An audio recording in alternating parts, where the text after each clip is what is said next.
Doctor की सनक 7 साल तक लाश को दुल्हन बनाकर रखा बनाता था शारीरिक संबंध। दोस्तों, ये खबर जर्मनी की है। कहानी है डॉक्टर कार्ल टेजलर की, जिनका जन्म 8 फरवरी 1877 को जर्मनी के ड्रेसडन में हुआ था। वहाँ उन्होंने मेडिकल की पढ़ाई की। प्रथम विश्व युद्ध के बाद साल 1926 में कार्ल अमेरिका आ गए, जहां उन्हें काउंट कार्ल वान कोसेल नाम से जाना जाने लगा। उनका दावा था कि उन्होंने 9 अलग अलग विश्वविद्यालय की डिग्रियां हासिल की हैं।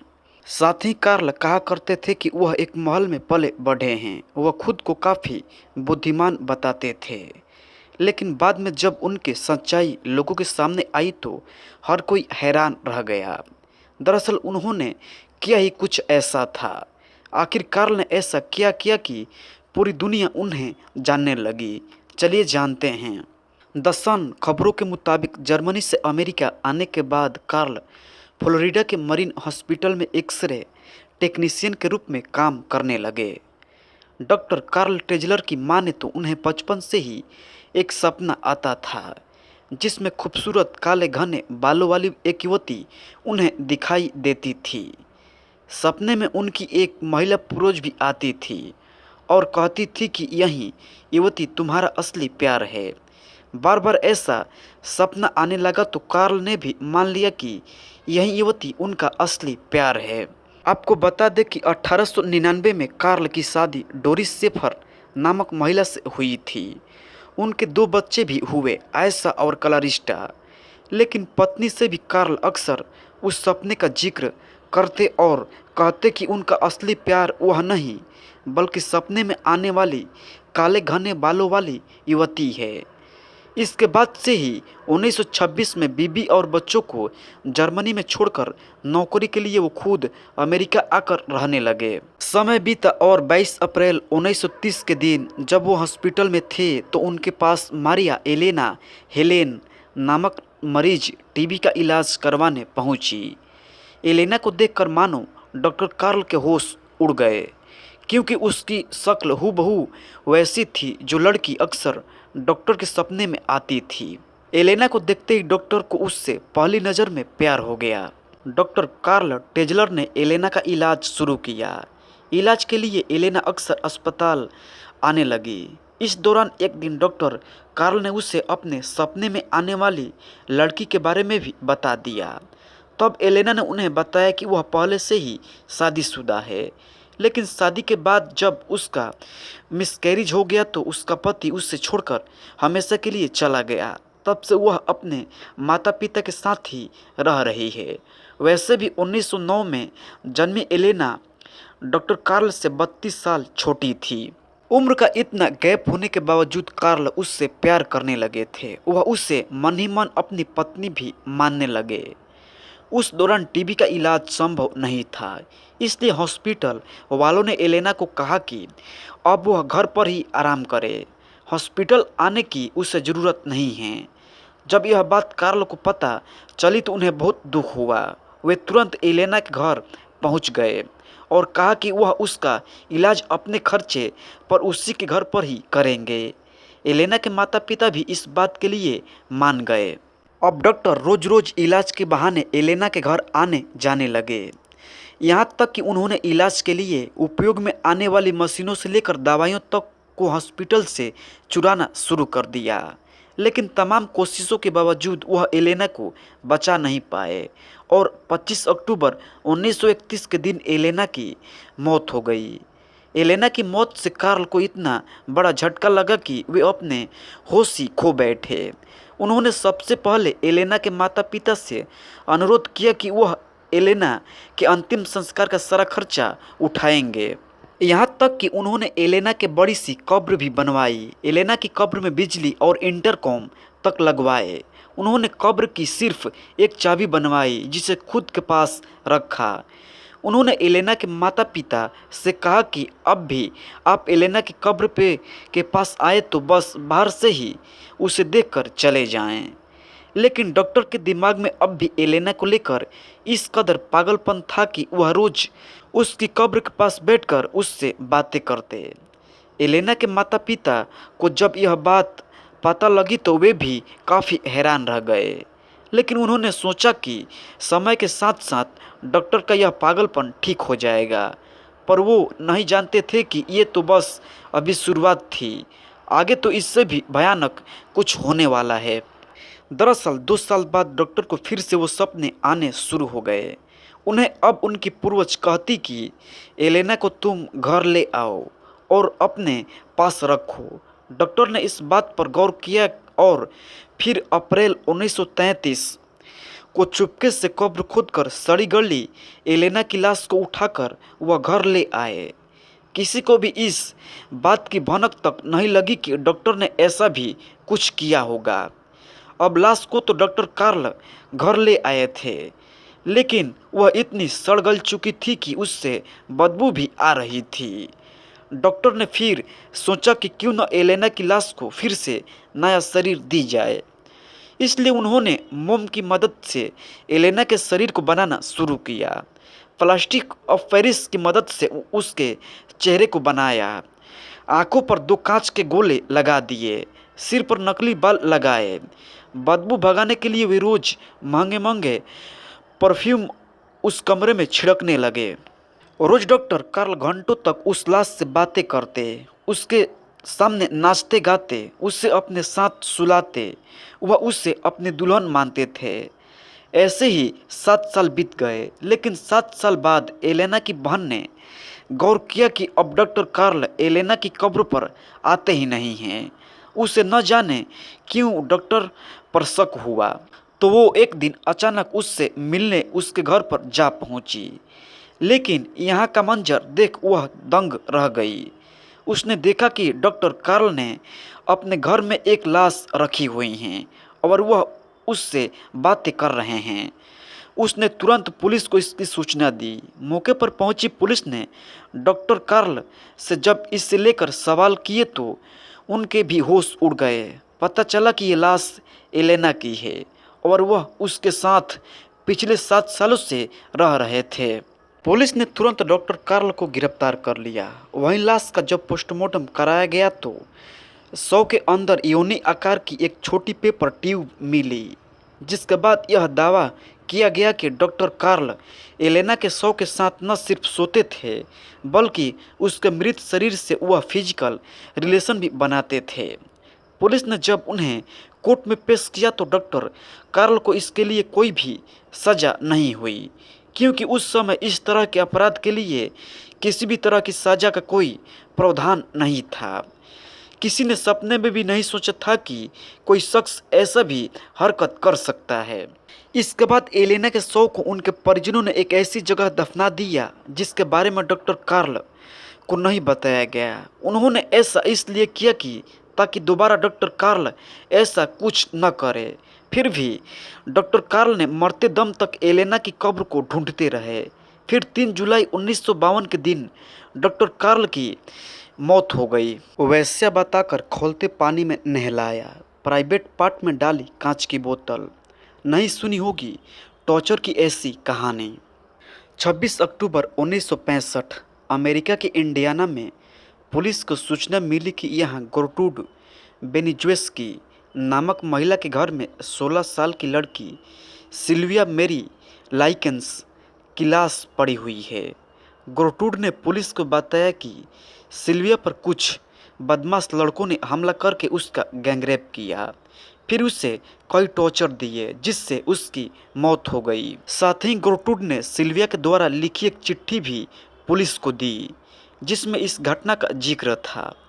लेकिन जब पुलिस ने लाश को देखा तो उन्हें शक हुआ कि मामला कुछ और ही है, क्योंकि सिल्विया के शरीर पर जो चोट के निशान थे वो काफ़ी पुराने लग रहे थे। उसका शरीर भी इतना कमज़ोर दिख रहा था कि मानो उसने कई दिनों से कुछ खाया पिया ना हो। उसके हाथ के नाखूनों को उखाड़ने की कोशिश की गई हो। उसके बदन पर जगह जगह जलने के निशान थे। इसी के साथ उसके शरीर पर किसी नुकीली चीज़ों से लिखा था, मैं एक वैश्या हूँ और मुझे इस पर गर्व है। पुलिस ने जब इस मामले की जांच की तो कई चौंकाने वाले खुलासे हुए। आखिर क्या था ये पूरा मामला, चलिए जानते हैं। डेली मेल खबरों के मुताबिक सिल्विया का जन्म 3 जनवरी 1949 को इंडियाना के लेबनान में हुआ था। वह गरीब परिवार से ताल्लुक़ रखती थी। घर में माता पिता के अलावा सिल्विया के 2 भाई और 2 बहनें थीं। सिल्विया के पिता लेस्टर सिसिल लाइकेंस एक फूड स्टॉल चलाते थे। अपनी गरीबी के कारण लेस्टर का उसकी पत्नी एलिजाबेथ बेटी फ्रांसिस से अक्सर झगड़ा होता रहता था। सिल्विया की बड़ी बहन की शादी हो गई थी, जबकि 2 भाई डैनी और बिन्नी अपने दादा दादी के साथ रहते थे, जबकि सिल्विया अपनी छोटी बहन जेनी और माता पिता के साथ ही रहती थी। जेनी सिल्विया से छोटी थी और स्पेशल चाइल्ड शारीरिक रूप से अस्वस्थ थी। 15 साल की उम्र से ही सिल्विया ने अपनी जिम्मेदारी निभानी सीख ली थी। छोटी सी उम्र से ही उसने बेबी सिटिंग और कपड़े प्रेस करके पैसे कमाना शुरू कर दिया था। साल 1965 में सिल्विया के पेरेंट्स ने आपसी झगड़ों से तंग आकर तलाक ले लिया, जिसके बाद दोनों बहनों मां के साथ ही रहने लगी। सिल्विया की मां की आर्थिक स्थिति काफ़ी खराब थी, ऊपर से 2 बेटियों की जिम्मेदारी, इसलिए उसने पैसे कमाने के लिए चोरी करना शुरू कर दिया। एक बार वह चोरी करते हुए पकड़ी गई और उसे जेल भी हो गई। इसके बाद सिल्विया और जेनी बिल्कुल अकेली रह गई, लेकिन उसके माता पिता को जब यह बात पता चली तो उन्होंने सोचा कि क्यों न वह अपनी बेटियों की जिम्मेदारी किसी और को सौंप दे। बदले में वह हर हफ्ते उन लोगों को पैसे दे देंगे जो भी दोनों बहनों को देखभाल करेगा। इसके लिए उन्होंने अपने ही पड़ोस में रहने वाले गेर्ट्रूड बेनिज्वेस्की से बात की। गेर्ट्रूड एक तलाकशुदा महिला थी जो कि अपने 7 बच्चों के साथ रहती थी। उसकी एक बेटी पाउला बेनिज्वेस्की सिल्विया की क्लासमेट और दोस्त भी थी, इसलिए लेस्टर को लगा कि गेर्ट्रूड के पास ही अपनी बेटियों को रखना सही रहेगा। लेकिन उन्हें नहीं पता था कि ये फैसला आगे जाकर उन्हें कितना भारी पड़ने वाला है। लेस्टर ने फिर गेर्ट्रूड से इस बारे में बात की, कहा कि वह इसके बदले हर हफ्ते उसे $20 दिया करेंगे। गेर्ट्रूड भी इसके लिए राजी हो गई। पहले तो 2 हफ्ते तो सब ठीक रहा, लेकिन तीसरे हफ्ते में जब लेस्टर पैसे देने में लेट हो गए तो गेर्ट्रूड ने अपना असली चेहरा दिखाना शुरू कर दिया। उसने सिल्विया और जेनी की उस दिन इतनी पिटाई की कि उसे फिर इसका चस्का ही लग गया। उसे उन दोनों की पिटाई करने में काफ़ी मज़ा आया, इसलिए उसने अब दोनों बहनों को टॉर्चर करना शुरू कर दिया। वह उनसे दिन भर काम करवाती और मारती पीटती, दोनों को कम खाना देती। कुछ दिन बाद गेर्ट्रूड ने जेनी को छोड़ बस सिल्विया को ही मारती पीटती, उसे भी टॉर्चर देती। यही नहीं, माँ को ऐसा करते देख अब पाउला भी सिल्विया को खूब मारती पीटती, यहाँ तक कि पड़ोस के बच्चे भी मज़े के लिए सिल्विया को मारते। वे उसके चेहरे पर मुक्के मारते तो कभी उसके हाथ पांव बांधकर उसके कपड़े फाड़ देते, फिर उसके निजी अंगों पर हमला करते। वे उसे तब तक मारते जब तक उनका मन नहीं भर जाता। कई बार तो सिल्विया बेहोश तक हो जाती। वहीं गेर्ट्रूड सिल्विया पर होने वाले इस अत्याचार के मजे लेती। वह उन बच्चों को कहती कि इसे और मारो।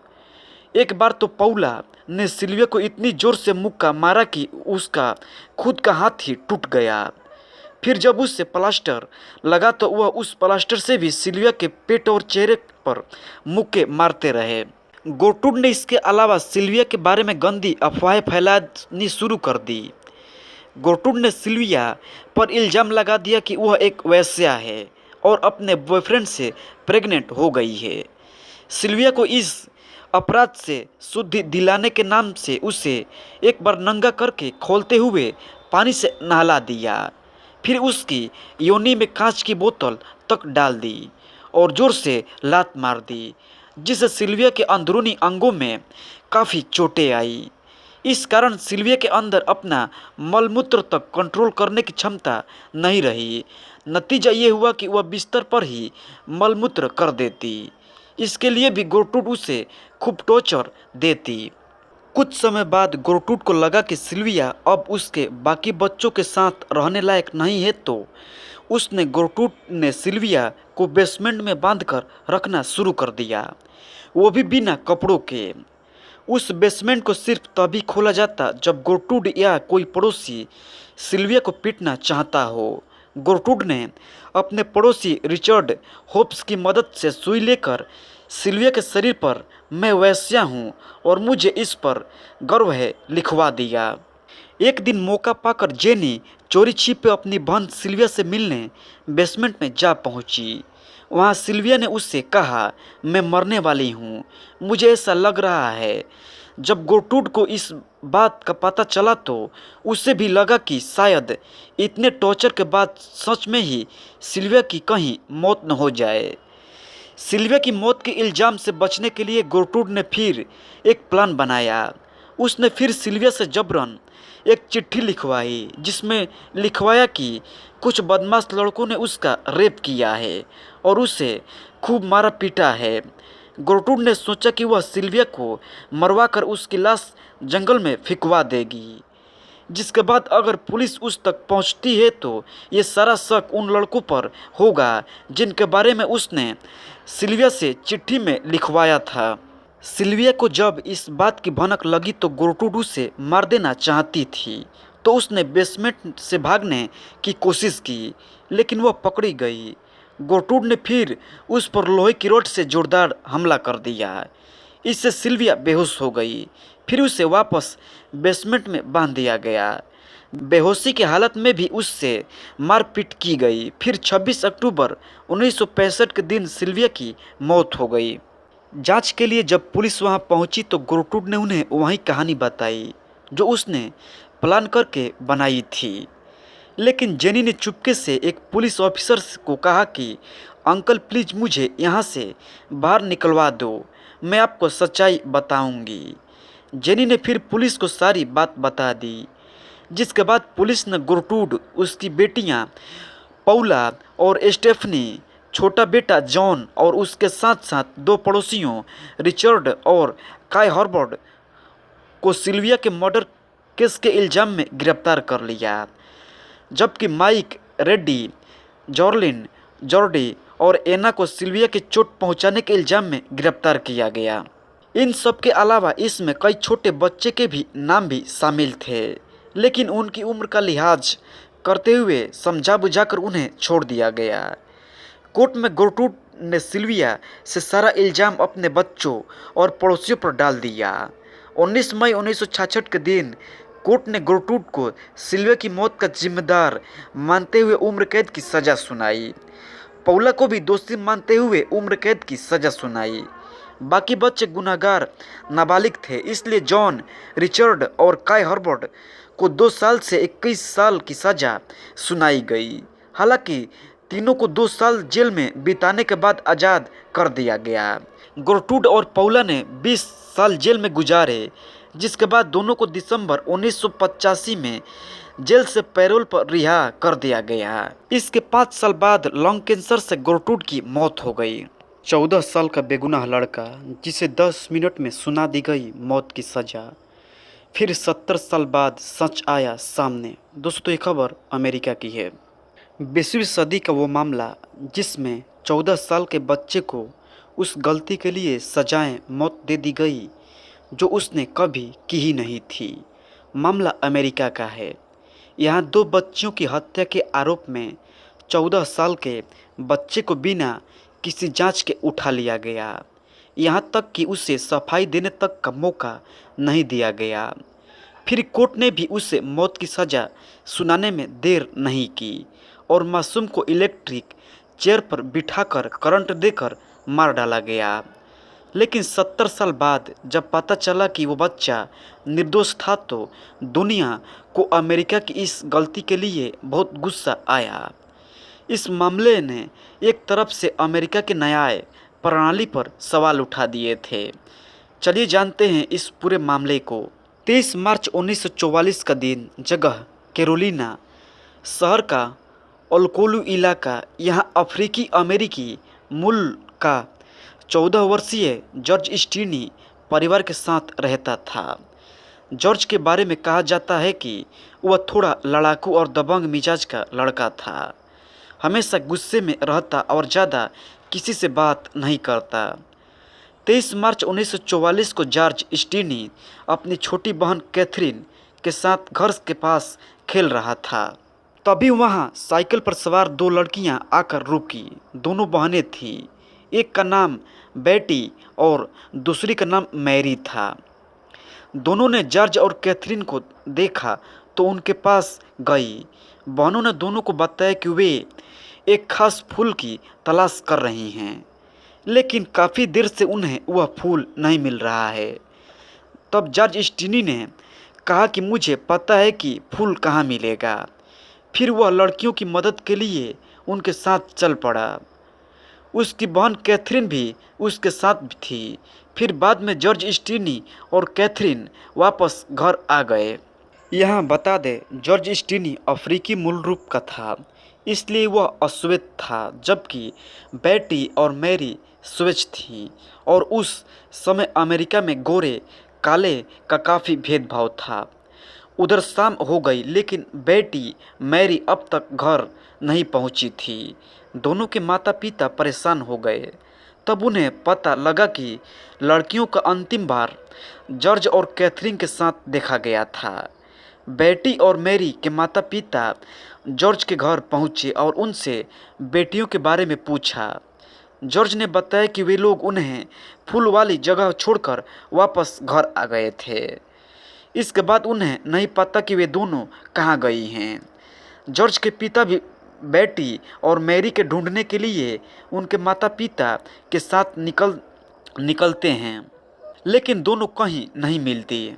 अगले दिन सुबह रेलवे ट्रैक के किनारे बेटी और मैरी के शव मिले। दोनों का सिर बुरी तरह से फटा हुआ था।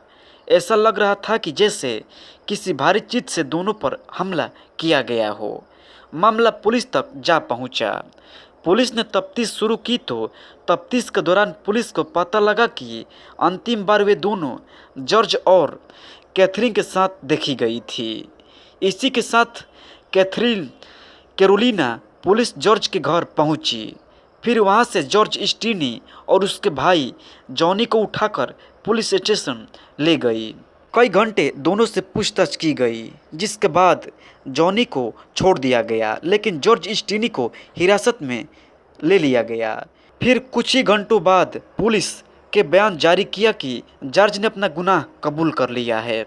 पुलिस के बयान के मुताबिक जॉर्ज स्टीनी बेटी के साथ ज़बरदस्ती करना चाहता था, लेकिन उसके साथ मैरी भी थी, इसलिए उसने सोचा कि पहले मैरी को मार देता हूँ, फिर बेटी के साथ ज़बरदस्ती करूँगा। इसके बाद जॉर्ज स्टीनी जैसे ही मैरी के सिर पर बड़े से पत्थर सवार करने लगा, बेटी बीच में आ गई। तीनों के बीच हाथापाई शुरू हो गई। दोनों लड़कियां जब जॉर्ज स्टीनी पर हावी होने लगी, तब उसने पास पड़े लोहे की बीम से दोनों लड़कियों के सिर पर वार कर दिया। दोनों की मौत हो गई और जॉर्ज वहां से घर चला गया। इसी बीच उस शहर के काउंटी डिप्टी अफसर मिस्टर एस न्यूमैन ने लिखित स्टेटमेंट में दिया कि जॉर्ज ने अपनी गलती मान ली है। हालांकि उस लिखित स्टेटमेंट में कहीं भी जॉर्ज के साइन नहीं थे। फिर भी जॉर्ज 3 महीने तक हिरासत में रहा। इसी बीच जब ये बात पूरे शहर में फैली तो जॉर्ज के पिता को नौकरी से निकाल दिया गया। उनके घर को भी खाली करवा दिया गया। वहीं इस पूरे ट्रायल के दौरान जॉर्ज के परिवार वालों को उससे मिलने तक का नहीं दिया गया। करीब 80 दिन तक यह मामला चला। फिर ट्रायल शुरू हुआ। हैरानी की बात इसमें यह रही कि एक ही दिन में कोर्ट में ज्यूरी और प्रोसेस पूरा कर लिया गया। कहा जाता है कि ज्यूरी में मेंबर्स जो थे वे सभी गोरे थे, इसलिए यहाँ भी जॉर्ज के साथ भेदभाव किया गया। ज्यूरी मेंबर्स आनन फानन में तय किए गए और फिर कार्रवाई शुरू की गई। कार्रवाई के दौरान ज्यूरी मेंबर्स ने जॉर्ज की एक भी बात नहीं सुनी। जो पुलिस ने उन्हें बताया बस उसी पर यकीन किया। कहा जाता है कि जो वकील जॉर्ज की तरफ से असाइन किया गया था वो पॉलिटिक्स में आना चाहता था। उसने ये सोचकर जॉर्ज का केस अच्छे से नहीं लड़ा, क्योंकि उसे पता था कि गोरे लोगों का यहाँ दबदबा है। अगर वह उनके खिलाफ गया तो उसका पॉलिटिकल करियर खराब हो सकता है। इसलिए उसने पूरी सुनवाई के दौरान बस यह कहा कि जॉर्ज की उम्र को देखते हुए उसे एक वयस्क की तरफ ट्रीट नहीं करना चाहिए, जबकि उस समय के कानून के हिसाब से 14 साल की उम्र वालों को वयस्क माना जाता था। इसलिए उसकी यह दलील खारिज कर दी गई। यह भी कहा जाता है कि उस समय कोर्ट रूम में काफ़ी लोग मौजूद थे, लेकिन सभी के सभी गोरे थे। किसी भी अश्वेत को कोर्ट में आने की अनुमति नहीं दी गई थी। केवल 3 लोगों को कोर्ट में गवाह के रूप में बुलाया गया था। पहला शख्स जिसने लड़कियों की लाश देखा वो भी गोरा था। बाकी 2 डॉक्टर जिन्होंने लड़कियों का पोस्टमार्टम किया था। पोस्टमार्टम रिपोर्ट में आया था कि दोनों में से किसी भी लड़की के साथ रेप नहीं हुआ था। जॉर्ज की तरफ से कोई गवाह पेश नहीं किया गया और न ही जॉर्ज से क्रॉस चेक किया गया और न ही बचाव के कुछ बोलने का मौका दिया गया। 2.5 घंटे के ट्रायल के बाद ज्यूरी ने आधे घंटे का ब्रेक लिया। फिर उन्होंने अपना फैसला सुनाया। फैसला जज के पास आया और महज 10 मिनट के अंदर जॉर्ज को दोषी मानते हुए मौत की सज़ा सुना दी गई। उस समय सजाए मौत का तरीका इलेक्ट्रिक चेयर पर बिठाकर करंट देकर मारना था। हालांकि इस सज़ा के खिलाफ भी ऊपरी अदालत में अपील नहीं करने दी गई। जॉर्ज के परिवार को धमकाकर शहर से बाहर पहले ही कर दिया गया था। उन्हें जब सज़ा का पता चला तो गवर्नर ने मर्सी की अपील की, लेकिन गवर्नर ने भी उनकी अपील को ठुकरा दिया। फिर 14 जून 1944 को सुबह 5 बजे जॉर्ज को एक कमरे में ले जाया गया। वहां इलेक्ट्रिक चेयर पर उसे बिठा दिया गया।